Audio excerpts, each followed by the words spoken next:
But we'll start with Molly Alvino. Come on, Molly.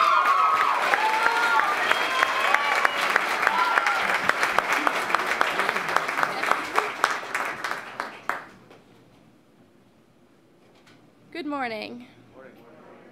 What do you do when you walk into the dining hall and you don't see any of your friends? Do you brush it off because you know you can sit anywhere and pick up a conversation with anyone? Or do you do the classic go down to the school store, check your mailbox more than a few times, and send in anyone out of their double message in your group text? Sophomore fall, when we were supposed to be settled into Brooks after a full year, I was completely in the second group. I lacked enough confidence in myself to be able to sit with anyone but my friends at any meal. Along with little self-confidence, I didn't open up easily, and I never talked about how I was feeling. Because I didn't open up, it was really hard to maintain friendships, and I was convinced that anyone who wasn't my friend at that point didn't want to be my friend. I had my friends, and I didn't feel like putting myself out there again in order to make new ones. I started to see only the bad in people, only seeming to remember even the slightest mean thing they've ever done at Brooks. I could only see people being mean and two-fake and fake, being nice to someone and then talking behind their back the next second, which I could never even begin to understand. Yet for some strange reason, I wanted to be a part of it. All around me, I could only see what I thought were cliques forming and people becoming exclusive. Yet, I would have done anything to be included into what to me seemed like the best thing ever. They all seemed to have it figured out, and I didn't.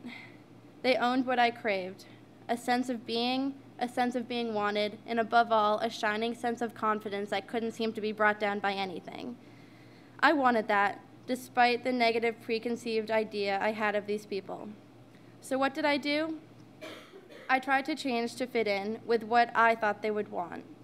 I tried to do what every mom out there told her child not to do, change to fit in. This Molly I was becoming was the epitome of who I didn't want to be.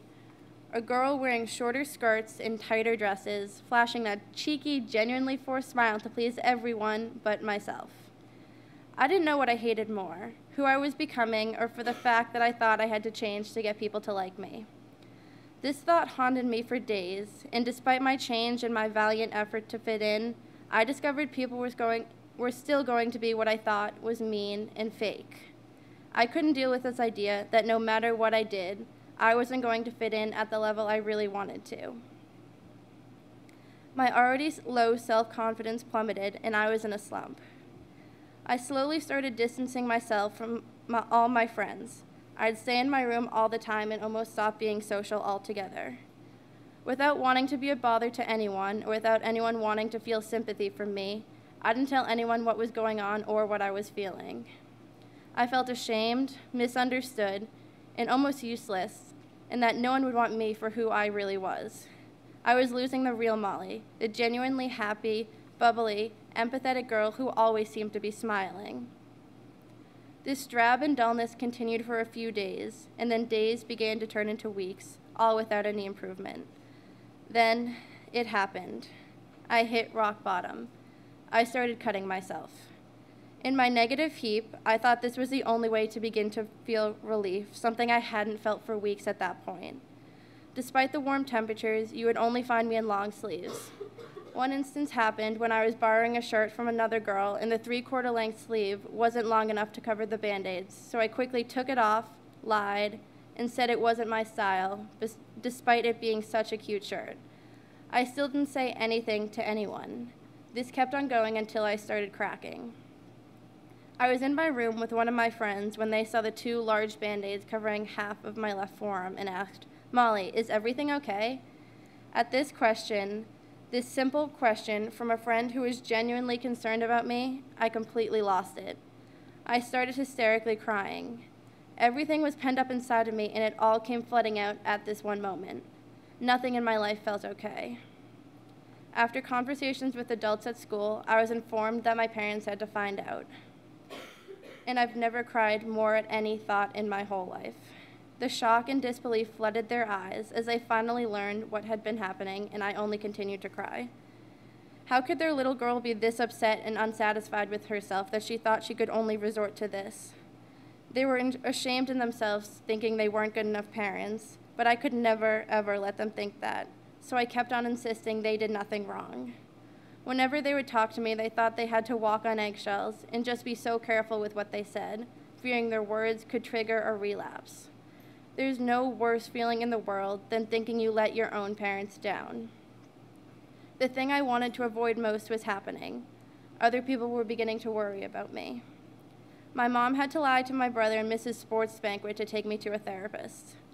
Unfortunately, this wasn't only affecting me, but my whole family.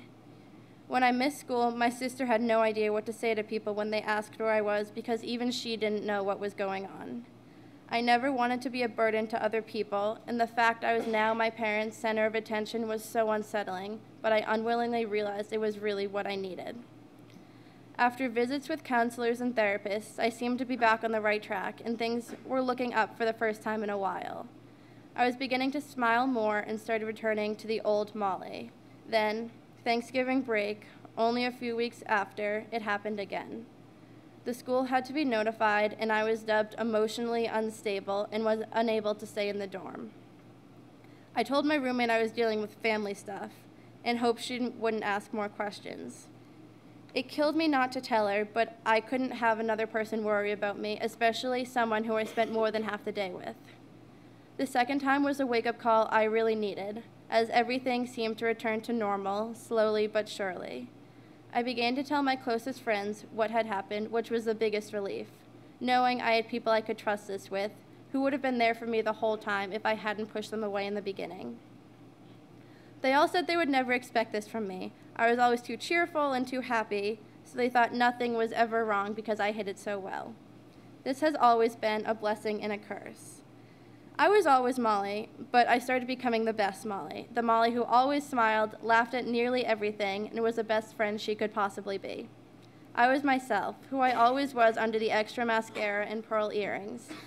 Even from the beginning, people loved me for me, not who I thought should be, and unfortunately, I realized this too late. Once you're true and happy with yourself, everything will begin to fall into place. Even though I lost myself and who I truly was, it helped me to become the strong, fearless, confident woman today, and for that, I wouldn't change anything. Throughout my 4 years at Brooks, I've learned to appreciate everyone and cherish everything.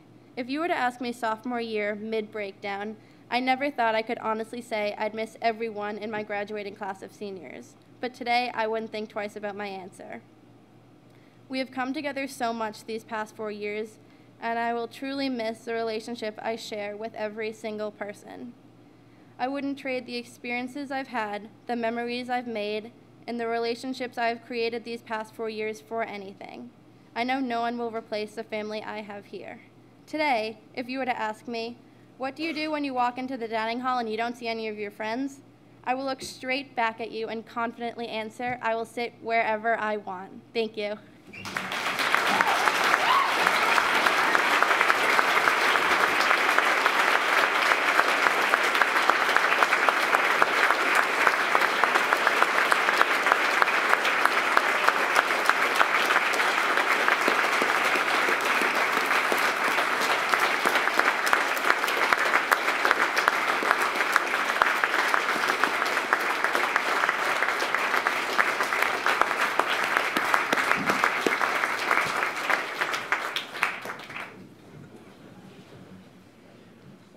Thanks, Molly. Our hymn is Peace Like a River. So let's stand and it will be projected on the screen.